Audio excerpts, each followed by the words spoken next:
ગીર સોમનાથમાં આગામી 21, 22 અને 23 3 દિવસની સરકારની ચિંતન શિબિર પૂર્વે તંત્ર ચિંતિત બન્યું છે।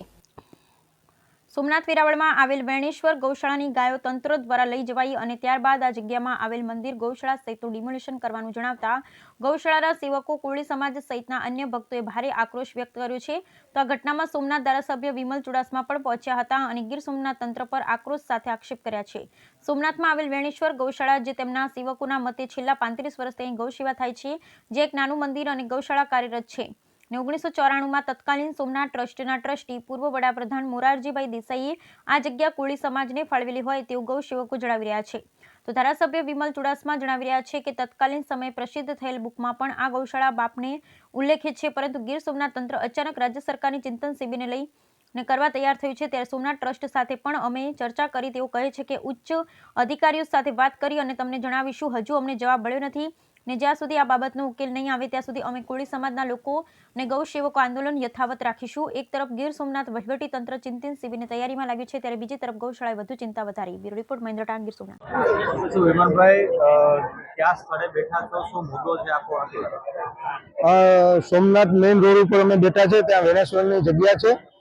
ત્યાં અંદાજે 1993 કે 94માં સોમનાથ ટ્રસ્ટ દ્વારા કોળી સમાજને જગ્યા ફાળવવામાં આવેલી હતી વંડી માટે, અને એ સમયના જે ચેરમેન છે એમને પણ આ જગ્યા ફાળવેલી હતી અને એમને બુક પ્રસિદ્ધ કરેલી હતી। એ બુક પ્રસિદ્ધમાં એને ઘણા સમાજોને પણ વંડી આપેલી હતી। એ બુક પ્રસિદ્ધમાં લખેલું છે અને બુકમાં એમને અત્યાર સુધીના જે સોમનાથ મંદિરમાં જે કામ કર્યા એની આખી યાદી બનાવીને બુકની પ્રસિદ્ધ પણ અમારે ત્યાં પુરાવા છે।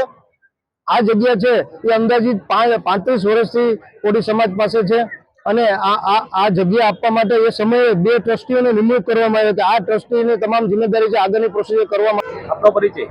હું લક્ષ્મણભાઈ શર્માભાઈ સોલંકી, પ્રમુખ સમસ્ત કોળી સમાજ પ્રભાસ પાટણ।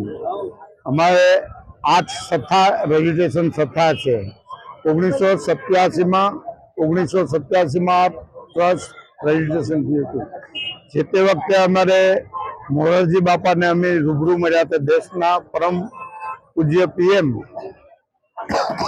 મોરારજી દેસાઈ, એટલે અમારે અલગ અલગ જે તે વખતે વાત કરી કે ભાઈ તમે લેટર આપો, હું તમારી જમીન ફાળવી આપું।